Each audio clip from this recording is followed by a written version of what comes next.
How you going? So I was watching a few YouTube videos, and one in particular, a lady in America, and she had about 50 chickens and she had all names for them. I don't know how she did it. Like, how can you tell? Like, I can't tell that much. I probably with 7 I could do it. Even then it's hard. Anyway, but she was always calling them dumb, and she'd go, you know, oh look, this is Johnny. Oh, one of them's names was Johnny Cash. Johnny Cash, oh, he's a rooster obviously. Oh, he's so dumb, he's just so dumb. And everyone was dumb, all the chickens were dumb. She just thought all the chickens were dumb. She didn't come across as very intelligent herself, I must admit. I probably shouldn't have said, oh, she was an American like that, because it comes off a bit maybe racist, I don't know. But in this day and age, you know, after having Donald Trump for president, you know, a person who is probably one of the dumbest people in a high position of power that I've ever seen in my life, and scary too, because he doesn't know he's dumb and he thinks he's really intelligent. So they're the scariest ones. But he's a guy that had to do a cognitive ability test, which is basically what they give you Nana and Pop when they're in their 70s, like Donald Trump is. A little test to see if you can identify animals and things, to see if your brain's still working properly, or whether you've got dementia, onset dementia or whatever it's called, you know, that your ticker's not working. But he got 100% in the test, as any 3-year-old would, and he bragged about it. You know, and you have to go, yeah, but Donald, do you understand why they gave you the test? They thought that you're perhaps not there mentally at all, but now we're saying you are there mentally, just. Anyway, he might run for president again.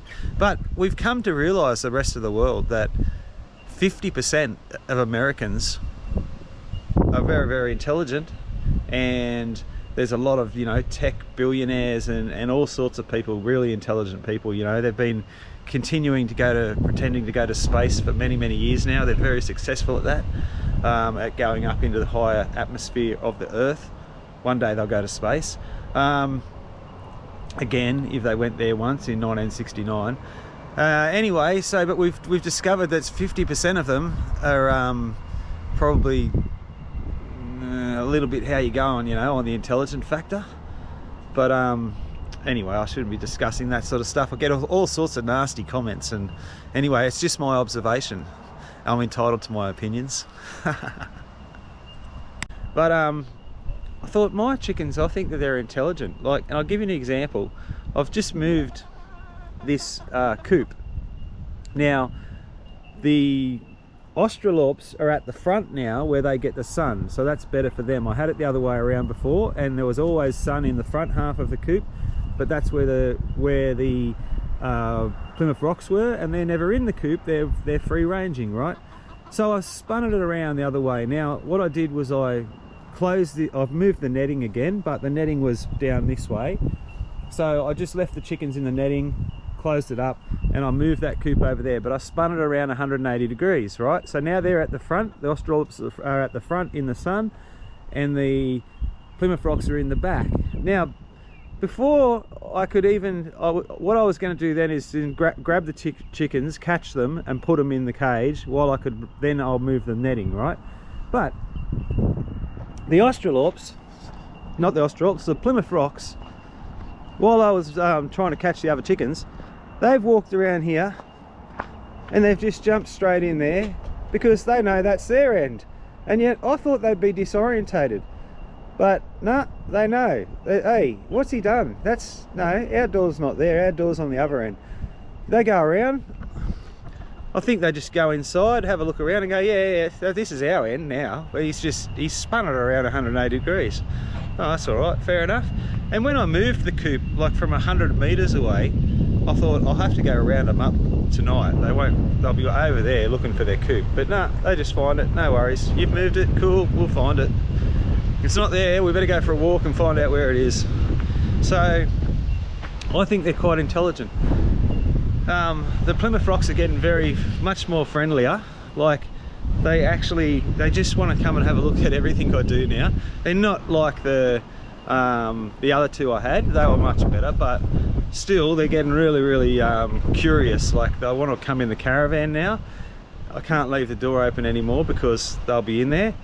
And the only thing is that when I went with the other ones would do that, when I walked in they didn't freak out, but the Plymouth Rocks are still in between. They're like, we want to go in the caravan, that's where he hangs out, let's go in there.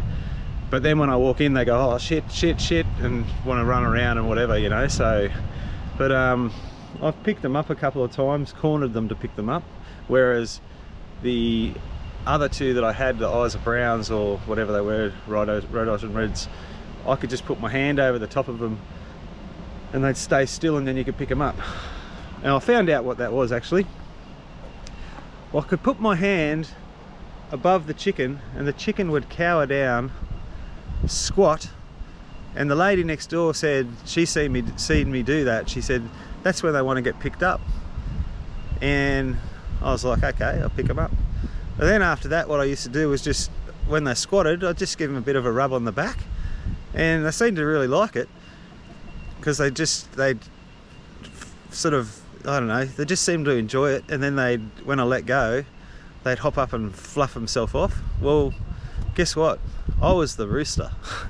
So what happens is, the rooster comes along and the chicken cowers down, squats down, the rooster steps onto its back, pecks it on the back of the neck, and then the hen, which I noticed were doing, was flicking their tail up to the side, and then they have their little mating thing. And the roosters don't have a thing that goes in, they just have what's called a quoccula or something. I believe it's just like lips meeting lips, a kiss maybe.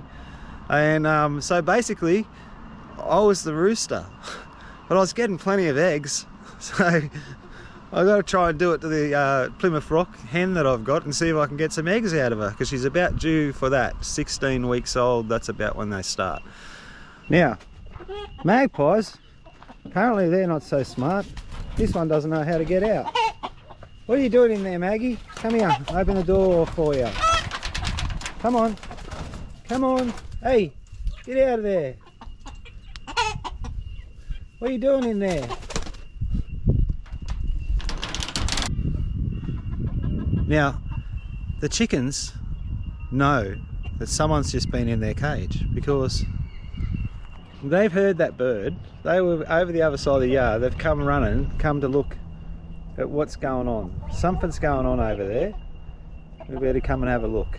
What's he done? What have they done? What is they taken your food, have they? You better have a look. Go check, make sure your food's there. All good? All good. That magpie didn't know how to get out. And when I walked out the door, there was 2 magpies, and one flew out the little bird coop. The other one couldn't find the hole. That's why he got stuck. We consider dogs to be pretty intelligent. That's just because they're very needy. And I reckon if you moved a dog's bed 100 metres, that it'd be at your back door at night, starting to growl and bark, going, where is my bed? Because it'd be keep going back there, to go back, have a look, bed's not there. Come to the back door, go back over, have a look, bed's not there. Go back to the door. It's not going to find that bed if you move it 100 metres, but the chickens, they can find their coop when you move it 100 metres. So just because they're not as needy as a dog doesn't make them any less intelligent. We've just seen what happens when something, they knew, they were over near the container, that's 150 metres, they just come running because they heard something, and they probably knew where that sound was coming from, because they knew what the sound was, right? There's something hitting the bloody chicken cage, the chicken wire. So they've come to have a look. It's all good, girls and boys, or girl and boys. It was just a magpie. He's gone now. It's one of so that magpie belongs to my next door neighbour, Esther, and because she come over here one day and she said, oh, they're my magpies. Well, they come over here and eat my bird feed, Esther. Just in case you're wondering where they go during the day. What's really weird, having said it, how intelligent these birds are, these ones that are free range, they spend a lot of time at the fence looking in to the electric fence containment that the other chickens are in, and they feel a bit left out. It's like, why do they get to go in that fence? Why can't we go in that fence? They can go anywhere they want, but they want to go in that fence. You're just very curious, aren't you, birds? Alright, I'm Star Off Grid. Hope you have a nice day.